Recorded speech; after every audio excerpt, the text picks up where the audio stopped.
What if I told you that Jesus' most famous miracle wasn't just about bread and fish, but about a secret code capable of completely transforming your financial, emotional, and spiritual life today? This code remained hidden for more than 2,000 years, masked by translations, superficial interpretations, and the habit of reading without seeing. In the next few minutes, you will understand how this secret was left as a map, and how it can multiply not only what you have, but who you are. By the way, if you want access to other rare keys like this, do your part now.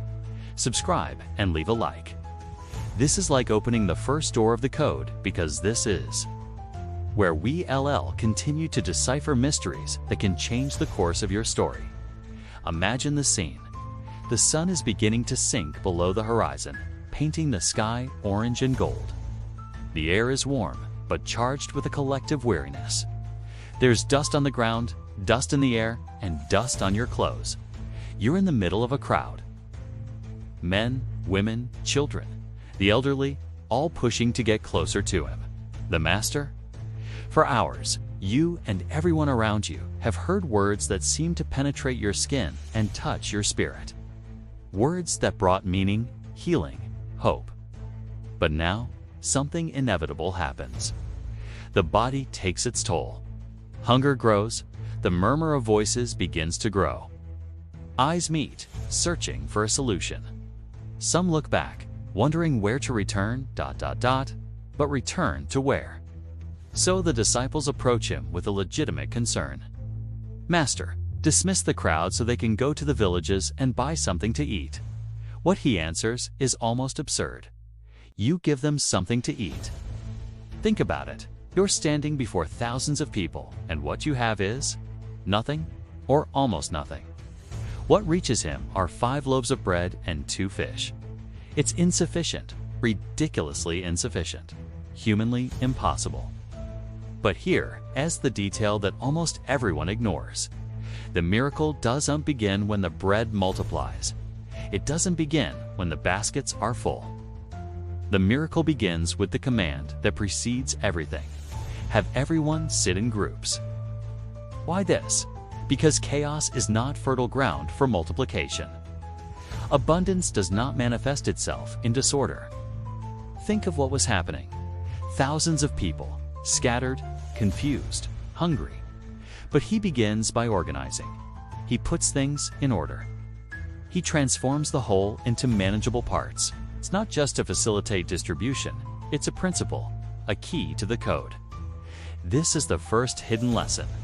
Multiplication requires structure. If you lack clarity, if your resources are scattered, if your time is fragmented, any attempt to multiply will be wasted. When you organize, you create space for the more to have a place to fit. It's as if you're saying to the universe, I am ready to receive. In real life, this translates into organizing your finances before expecting prosperity. Organizing your routine before seeking greater productivity. Organizing your relationships before expecting harmony.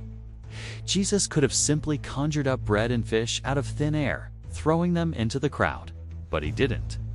He knew that before the visible multiplication, there was an invisible preparation, and there's more. When he commands groups to form, he is also creating community, closeness, and collaboration. Now, those who were once strangers are now close, sharing space and expectations. This changes the environment, and every miracle needs the right environment to happen. Remember, scarcity isn't just material, it's also mental. If the mind isn't open to receive, not even abundance can enter. The act of sitting, of waiting, of being willing to receive this is already part of the miracle. Visualize each group formed. Families gathered, children in arms, men talking quietly, women adjusting their cloaks.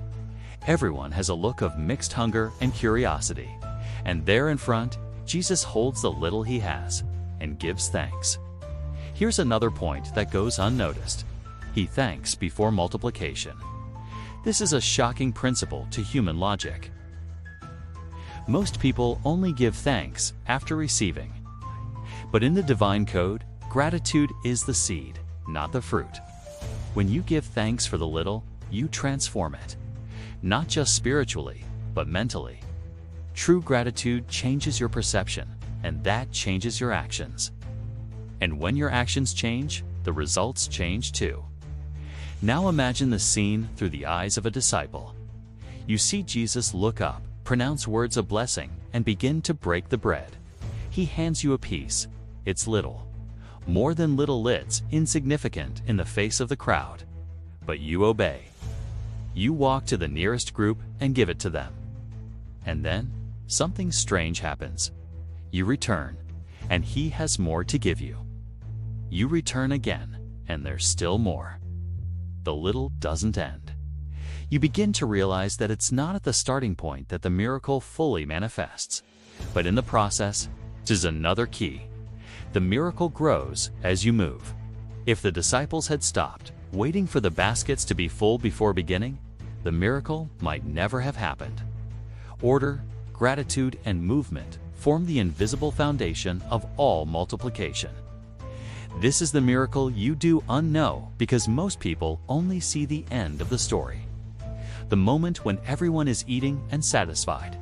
But the real multiplication began earlier, in the details that almost no one tells.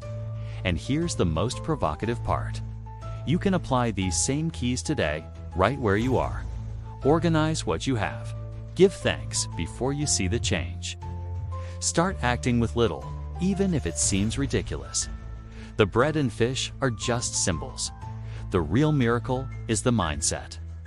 Those who don't understand this may even receive a momentary multiplication, but they won't be able to repeat it. Those who understand carry the code to multiply anything at any time. And it is precisely this code that begins to reveal itself here, step by step.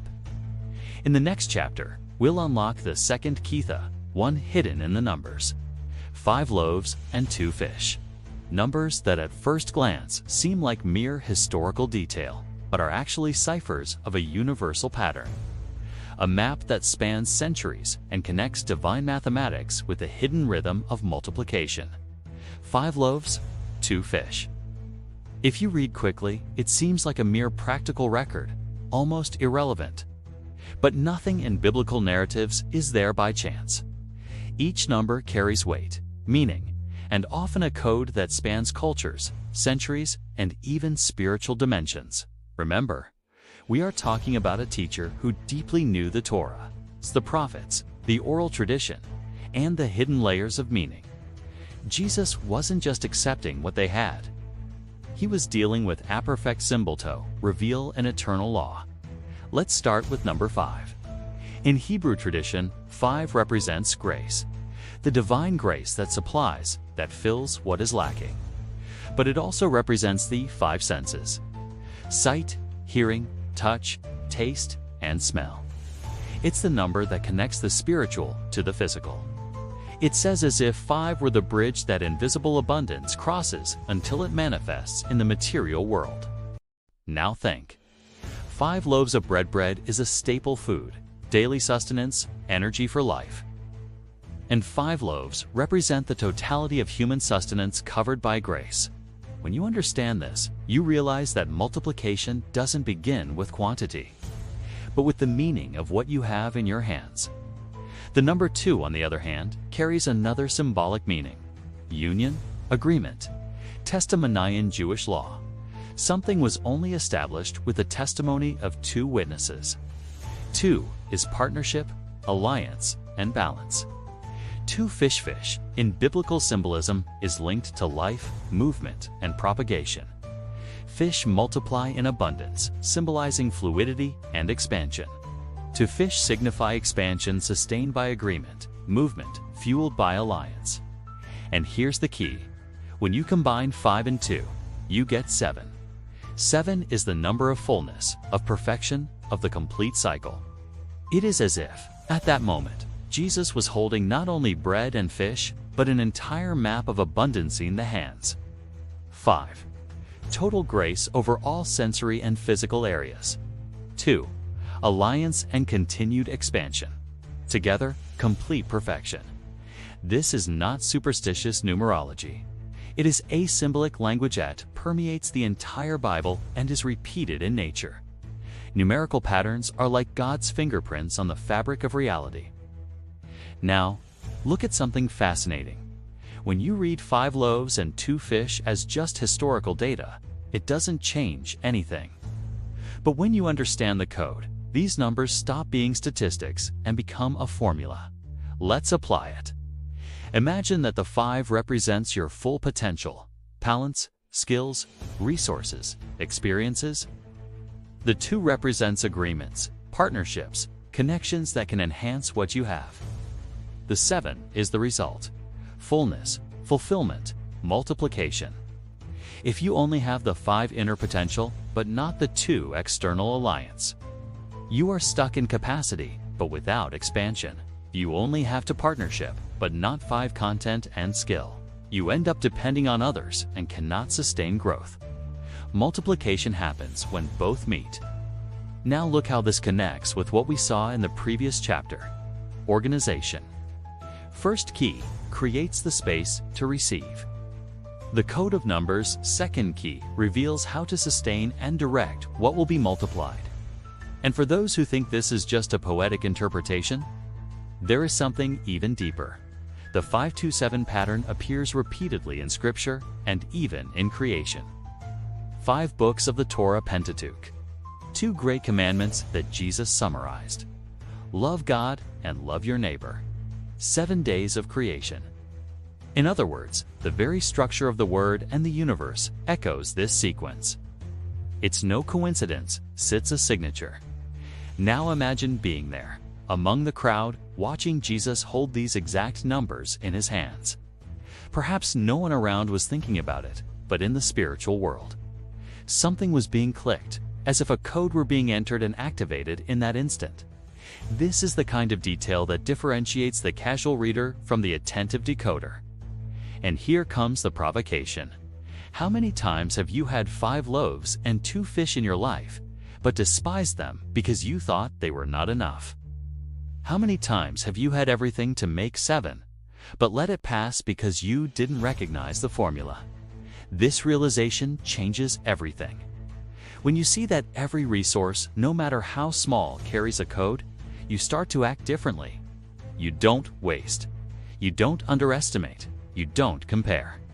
You understand that what you have may not be everything you want, but it's all you need for the miracle to begin. And there's one more layer. In the context of multiplication, these numbers weren't chosen. They were offered. This teaches us that, often, the code for multiplication falls into the hands of those willing to surrender. It's not about seeking the perfect formula before acting it, as about acting with the formula that's already available.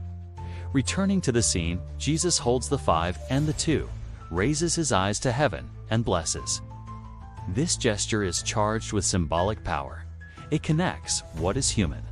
Numbers matter little. With what is divine fullness, the complete cycle. And here we come to a crucial point. Numbers aren't just math, their language. In creation, God didn't just speak. He structured the universe with measures, proportions, times, and cycles. Everything follows a numerical pattern. What Jesus does is align the earthly pattern with the heavenly pattern, and this generates multiplication. And, for those who study physics or mathematics, you know that the idea of pattern is precisely what allows you to replicate results. It's like having a formula. Therefore, those who understand the code of numbers can replicate multiplications in different areas of life: business, relationships, spirituality, health. This chapter isn't just a curiosity about symbolism. It's a provocation for you to start looking at what you have with new eyes. What seems insignificant can be loaded with perfect numbers. What seems random can be loaded with meaning. And if in the previous chapter we understood that organization is the first door, now we understand that code recognition is the second. You may have resources and order, but if you don't recognize the code, you lose the opportunity to activate it. In the next chapter, we'll see exactly an invisible turning point, the moment when the little ceases to be little. This moment is so subtle that many miss it, and therefore never see multiplication.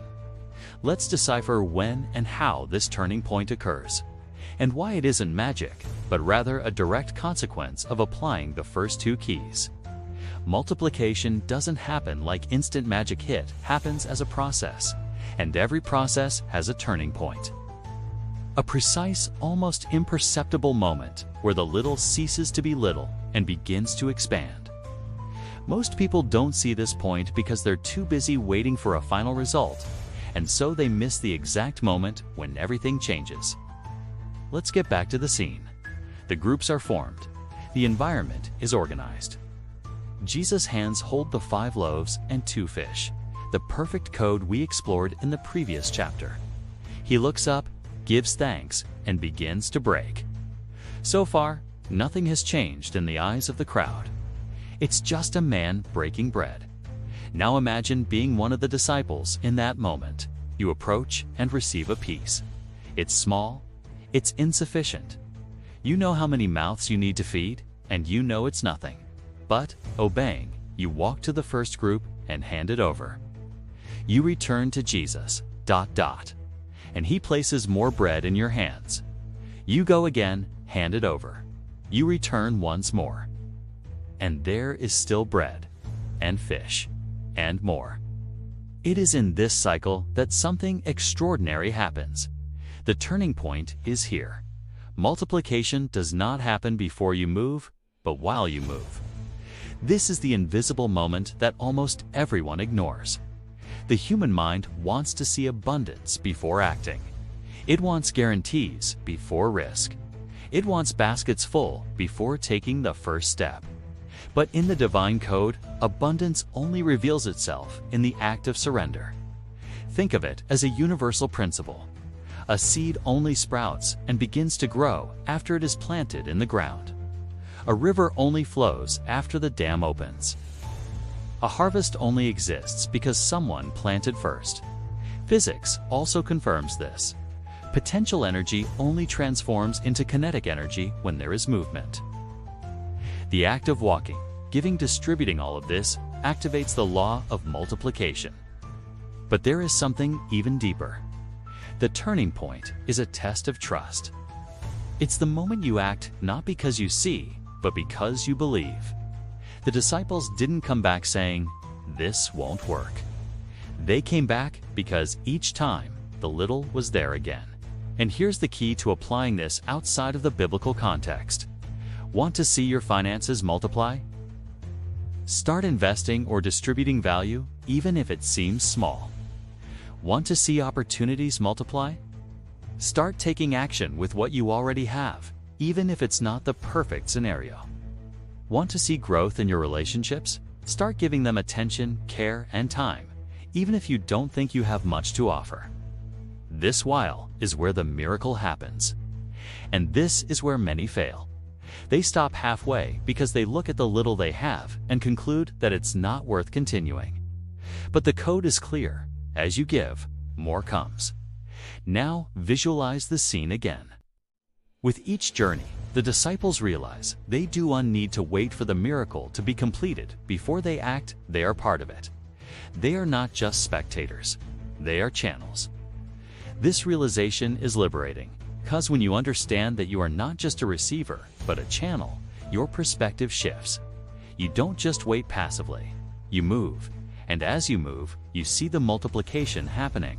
The turning point also reveals another invisible law. The miracle hides in the process. From the outside, it seems like a magical, instantaneous act. But those who are part of the process know it's step by step, back and forth, surrender and return. It's a dance between faith and action. And here's a fascinating detail.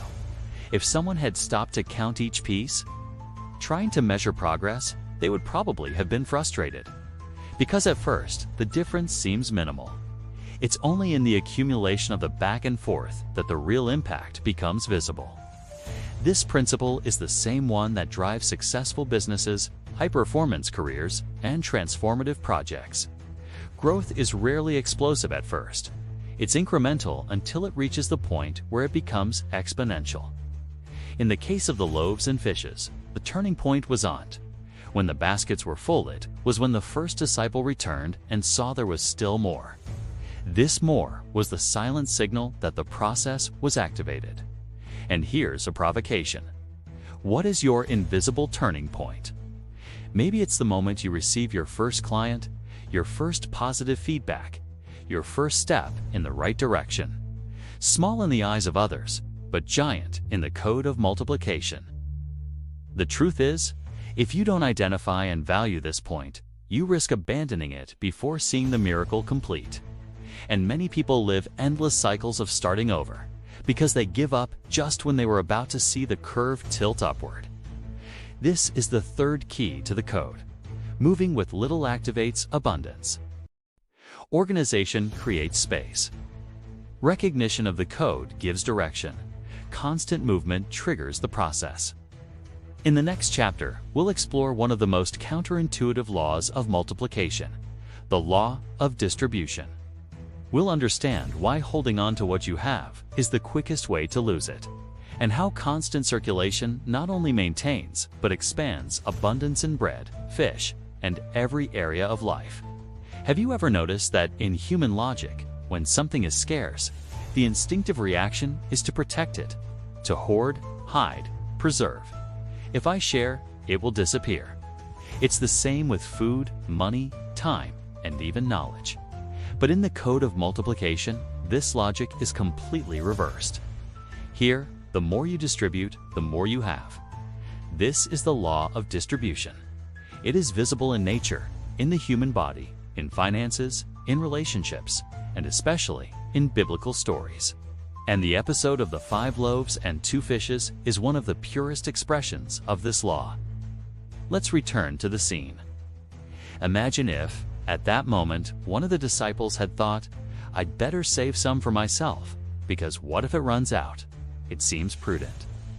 But in reality, it would be the quickest way to break the flow. Multiplication doesn't happen when you hold back. It happens. You deliver physics has a perfect parallel for this. The movement of a river. Water that remains stagnant rots, creates a foul odor, and becomes unsuitable. But water that flows, that circulates, remains clean, fresh, and abundant. The same goes for energy, money, and even faith. And that's exactly what we see in this scene. Jesus didn't fill the baskets just to be kept. He put enough in to be given out. And as they were given out, more came in. The stock was never full, but it was never empty either. This is a detail that changes everything. Abundance in the divine code is not a stock, it is a flow. When you understand this, you realize that you don't need to hold on to what you have to ensure security. Security comes from the very act of continuing to give it away. Think about your life. At work, those who hold back information for fear of losing relevance end up becoming dispensable. When it comes to money, those who hide every penny for fear of investing or helping lose opportunities for growth. In relationships, those who save affection, attention, or words of encouragement for the right moments miss out on deep connections. Now, look at what happens to the disciples. They don't stop to wonder how much is left, or how much have we given. They simply go with the flow. They receive, they give, they return, they receive again, they give. And with each cycle, the miracle continues. The secret is that miracle is not in the bread or the fish, it is in the movement. The bread didn't multiply in the basket, it's multiplied in the hands that delivered it. Here's something many people overlook. When you give, you activate not only a spiritual principle, but also a psychological one. The mind in giving mode enters a creative state, beginning to seek more solutions, more paths, more opportunities. This state is expansive. Holding mode, on the other hand, is contractive. You begin to see scarcity everywhere and, ironically, create the reality you fear. There's also an invisible social force to this law. Generous people attract networks, connections, and allies. Those who share value create reciprocity, whether voluntary or involuntary. This social cycle increases the chances of real multiplication. And Jesus knew this. He didn't just need to feed those people that day. He was teaching them a code to apply in every area of their lives. A code that was already present in nature and in creation itself. Notice how this law repeats itself. The human body distributes oxygen through the blood all the time. If it were retained in a single spot, the body would die. Trees distribute seeds and pollen. If they hoarded it all, they would disappear in a generation. The sea distributes water through evaporation and rainfall. If it retained it, there would be no rivers or life on land. This law is so absolute that it even applies to finance. Economists call it the velocity of circulation of money. When money circulates, the economy grows. When it is withheld, the economy goes into crisis. And perhaps this is where the story of the loaves and fishes connects directly with our modern lives. Back then, bread was a staple food, a guarantee of survival. Today, many people's bread is money, knowledge, contacts, and time. And the principle remains the same. If you hold back out of fear, the flow stops. Now, there's an even deeper psychological aspect. Distribution combats scarcity, anxiety. When you act as if you have more than enough, even when you don't, to begin to train your brain to operate with an abundance mindset. And this changes your decisions, increases your boldness, and, consequently, expands your possibilities. Imagine a disciple returning to Jesus for the 10th time. His hands no longer tremble with doubt. He no longer wonders, will it ever end? He knows there will be more. This confidence didn't come before surrender. It came because of surrender. And this is where many people go wrong. They wait until they feel confident to act. But in the multiplication code, trust is the result of action, not the condition of it. What Jesus showed is that distribution cycle is self-feeding. You get a little, you deliver. You realize there is more. Your confidence increases. You deliver again and better. The cycle continues. And so, without stocks, without hoarding, without guaranteeing anything, everyone ate until they were satisfied. Another detail. The law of distribution also reveals that multiplication is not for those who want to be the final recipient. Those who want to keep it all break the code. The true multiplier is the one who sees themselves as a channel. Perhaps this is why so many people live trapped in cycles of lack. They don't realize they are trying to hold on to something that can only exist in movement. Now, a direct question. If tomorrow you received something you deeply desired, money, opportunity, knowledge, would you keep it for yourself or release it? Your answer will reveal whether you are ready to activate this code. The law of distribution is the fourth link in the chain. In the next chapter, we will talk about the fifth, the extended return back cows when you distribute in the code of multiplication. What comes back to you is not the same as what went out. It is multiplied, refined, and charged with value you never imagined. Until now, we have walked the sands of Galilee, seen hungry crowds, empty hands transformed into overflowing baskets. And we have begun to decipher symbols, gestures, and repetitions. But now, the moment has come when all this ceases to be just a story and becomes a living map. The code is about to be revealed. Imagine that the multiplication didn't happen the moment the bread was broken, nor when the fish was distributed. The multiplication began. Before, in the decision to offer what seemed insufficient. The code is not about having a lot. It's about putting into motion the little you have, with the faith and vision that it is already enough to begin with. And here is the first line of that code. Clear intentioned miracle was no accident. Jesus knew exactly what he was going to do, even before he received the bread and fish. He had a goal, a crystal clear vision. In your life, multiplication only begins when your intention is stronger than your insecurity. The second line. Immediate movement. The boy handed it over. Jesus took it. He ordered everyone to sit down. All this happened in sequence, without hesitation. Third line. Order and structure. Before multiplying, Jesus organized the crowd into groups. Why? Because without structure, even a miracle is lost. The code tells us, if you want to multiply what you have, whether it's money, opportunities, or relationships, you need to create clear containers to receive what comes. Fourth line, gratitude in advance. He raised his eyes to heaven and gave thanks before multiplication. Being grateful for what you don't yet see is the most powerful trigger for releasing abundance. Because gratitude changes your frequency, and your frequency changes what you attract. Fifth line, strategic sharing. Bread was not multiplied in Jesus' hands, but in the hands of the disciples as they distributed it. In other words, multiplying requires you to be a channel, not a reservoir. If you hold everything, the flow stops. If you share, the flow continues.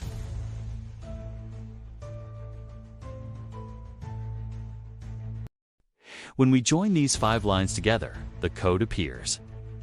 Clear intention, immediate movement. Structure before abundance.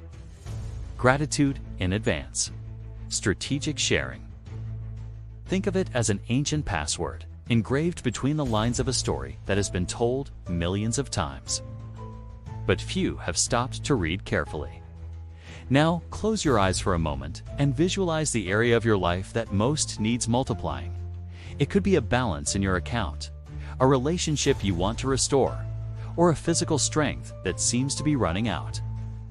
Imagine applying the 5 lines of code to that area step by step, like a conscious ritual. As you do, you begin to realize something. The miracle was never about fish and bread. It was about awareness, action, and directed faith. The loaves and fishes were just the metaphor. The true miracle is when you change the way you see what you already have. And as you absorb this, notice how each piece of the puzzle we've seen so far fits together. The numerical symbols, the repetitions, the order of the gestures, the participation of the crowd.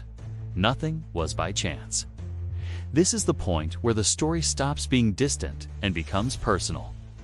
Throughout this journey, you've discovered that the miracle of the multiplication of the loaves and fishes is not a simple account of a distant event. It is a code map for transforming little into much, scarcity into abundance, doubt into certainty. You've seen that it doesn't matter how small you have in your hands. It could be 5 loaves and 2 fish, or your skills, your time, your connections. The secret lies in how you organize, recognize hidden value, move with faith, and share generously. Remember, the invisible turning point lies in constant action, even when results don't yet appear. It is in this movement that the universe responds and abundance begins to flow. You are not a passive recipient. You are a channel, and what passes through you multiplies. Now the question is, what will you do with this knowledge? Are you going to let this message slip away, or will you take action today? If you're ready to transform your life, start now. Organize your priorities, recognize what you have, make the decision to act, and, most importantly, share this with those who need to hear it. Did you like this video? Then leave a like. It's the simplest way to say you want more content like this. Subscribe to the channel and activate the notification bell.